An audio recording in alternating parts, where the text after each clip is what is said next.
And welcome back to the Stitch Along. It is week number 4. It is the final week, and today we're going to put our panels together. I've been working on a little mini sample, but I have the real one right here. So I'm going to give you some tips right off the hop today because something may have happened to you that happened to me, and I'm going to show you an exit strategy so that you can get onto it instead of just looking at your project and say, now what do I do? And that's going to be coming up next. So remember in week number 3, I was questioning sanity and saying I have to get my surface overlay to be equal and not have it compressed too much. Well, yours truly did all of this panel, and though I had finished it and it matched the other 2 panels, by the time I got through it, because of my intention of doing the surface overlay, I actually squatted it down about 1 inch to 2 inches. So what I decided to do is that the way that Svetlana designed this, which is an amazing design, is that I went back to the other 2 panels and I took out some rows in order to match the finished size that this became to be. Because the fact is that because I made it shrink, these guys were then too big. So I went back and I took out 3 rows of the check and I took out 4 rows of the moss stitch here, and so together then they equal the same size. So if that's happened to you, don't worry about it, we can fix it. So the next steps that you need to do to put these together is that I suggest that we go down to a table. Let's talk about that. So put your item down on a table and make sure that your check is in the middle. Make sure that the right side is facing up. You're going to take the other 2 panels and you'll just do it one at a time. Put the other 2 panels down on the table and then just use stitch markers. You could use yarn and just tie it together, and then you're gonna tie about every 8 inches as you work your way down it. So what happens when you go to sew this, if you don't do that, you accidentally may sew one side a little bit too quicker, so therefore they'll be out of balance by the time you get to the end. So if you do it all the way down, you can remove the stitch markers as you pass it with the sewing needle itself. And so that's something that can be of interest. And once you do one side, you were then going to fasten on the other side, and then you'll have your whole blanket put together just like this. You're then going to want to block your blanket. So what I'm going to do first is that I'm going to take you to another video on how to put the colors together so that when you have a striping situation like this, so that the colors match, and we're going to do that next. Great, like this. So this here is an example of what you would want to do if you had striping and you have to make sure that the colors match each other. So you can either choose and do the pink. So I've left on my tail ends so that I can use those to be able to sew those together. So I can just do pink for this short period. I can then do black, which would then take me through this whole span of the pink plus the black to one level of the blue, and then I could use the last color of blue. So you kind of choose what you would like to do. So if you leave long enough tails, you can decide to do that for you. So let's pretend, and let's not really pretend, but let's show you. And I'm just going to use the pink of the tail end. So instead of attaching new yarn, I can just put things together. If you want to use stitch markers to hold the pieces while you're doing this, that's a lot easier.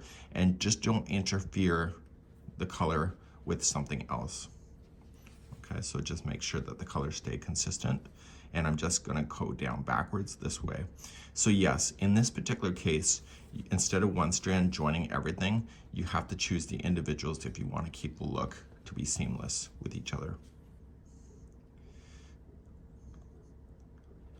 On a wearable, you would want to do something like this. So I've already shown you how to weave in your ends on the back. So now the pink is attached.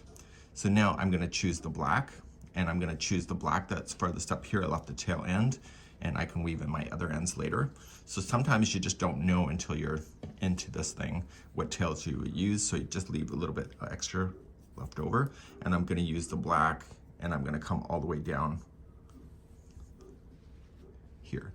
So I'm going to come across, and I'm just going to grab the first blue and jump across to the black just to secure it.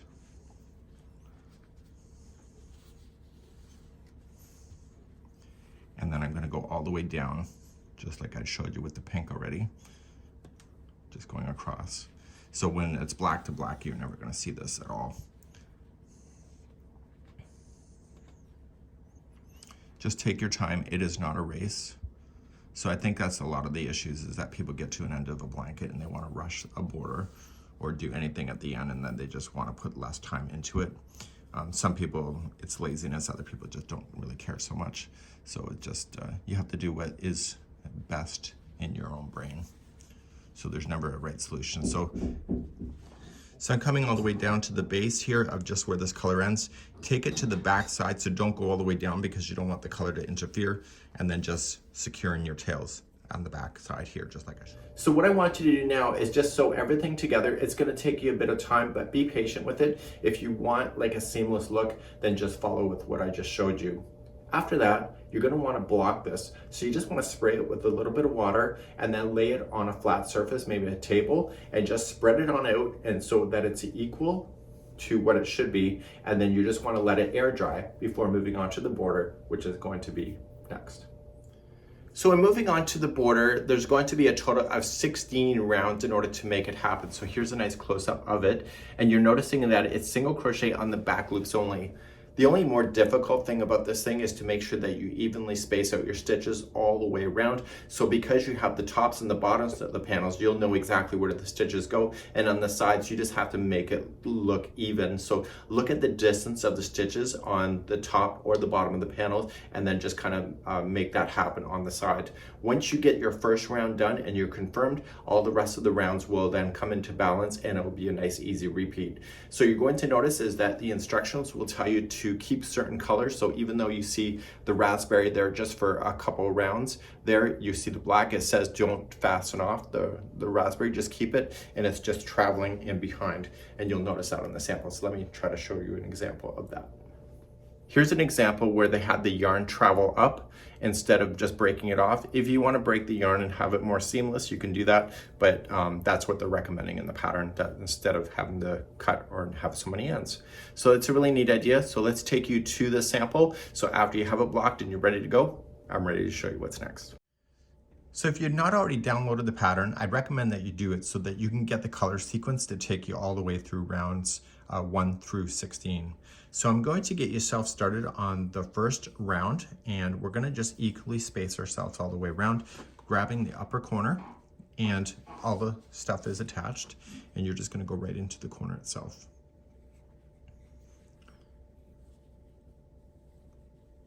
Okay, so we're just going to go in, just pull through, chain 1, and you're going to single crochet in.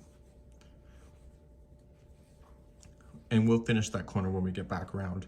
So the rest of it, as you go across, is just going to be 1 stitch in every stitch around. Now here with the gingham, you're going to want to use that space where this surface overlay is, and you're going to want to use that just to hold that into position, because that is actually technically a stitch. So then you're back here on the double crochet, and then you're back in between here. So you're just going to equally space all the way across. As I make my way atop the moss stitch one for the first time, make sure that you do go into the chain 1 spaces as a stitch. Don't forget about doing those as well. So I just want to make sure that we don't overlook this small little detail. So I'm coming up along the edge, and I'm about to do the first turn. So the very last stitch before the turn is going to be 1 single crochet, chain 1, 1 single crochet. And then you're going to equally space out this going down the side. So look to what the distance is here and just equally space. Now, here's some tips for you. If you notice that it's appearing to ruffle, it means that you're adding the stitches too closely to each other. And if it's starting to buckle, meaning that it's starting to go like this a little bit, it means that you're being too quick. So it's a matter of just getting used to the size of the stitch. So look at the stitch tops and look at the tops you did here, and it will give you a great indication on what you're doing. So you're going to go all the way down the side, and then across the bottom you'll see the stitches across the bottom like you did on across the top, and then you'll go up the last side, and then that's where you're going to meet me as we continue this journey together. So I'll see you at the end of round number 1. So I'm coming up all the way around on the first round, and I'm just going to come right into the last space. So everything looks pretty consistent. I've been crocheting a long time, so I can make this look pretty consistent pretty easily. You might have to just take your time and just keep practicing. So I'm going to come into the last one where the first one is, and I'm going to single crochet, and then I'm going to chain 1 and single crochet into the first. So you'll notice in the pattern is that I just had you slip stitch into the first one. So when you go to start the next one, you're going to be carrying up, and the actual slip stitching is not done on the corner itself. It's going to get further and further and just keep a straight line up. If you prefer to stay in the corner, then just kind of adapt yourself in order to do that. But what I want to do now is that I want to move on to round number 2. Round number 2 is going to be repeated throughout the whole thing until round number 16. The only difference is that the colors will change, and you'll find that on the pattern. Let's begin round number 2. So in round number 2, you're going to just chain up 1, and I'm coming out of the corner, so I'm not going to do anything with the corner until I get back around, and you're going to immediately start in the first one, and you're going to single crochet in the back loop only. So you're just going to go into the back loop and give it the texture that it deserves. And you're just going to do 1 single crochet in the back loops all the way to the next corner. When you get to the next corner, in the corner, chain 1 space, you will put 1 single crochet, chain 1, 1 single crochet, and then just keep maintaining it around, and you'll see this beautiful line happening just like you see right there. So it's a really neat idea, and I will see you at the end of this round, and just go all the way around just doing the same concept, and we'll talk about the color changing in just a moment when we get back. So I'm coming up around on round number, so I'm coming up on round number 2, and so we will have to turn the corner right at the chain 1 space. If you can't see where the chain 1 space is, just mark it with a stitch marker. It will make your life easier. So it's right here. So going to single crochet, chain 1, and single crochet in, and then you're going to slip stitch to the first one right here.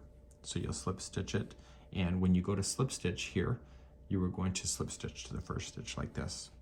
So all you have to do is follow the instructions on the download, and you can just get the color sequence to finish off that fabulous border and wrap yourself up in love. And thank you so much for joining us this spring, and we'll see you again in the fall. That's it for now. Enjoy. Bye-bye.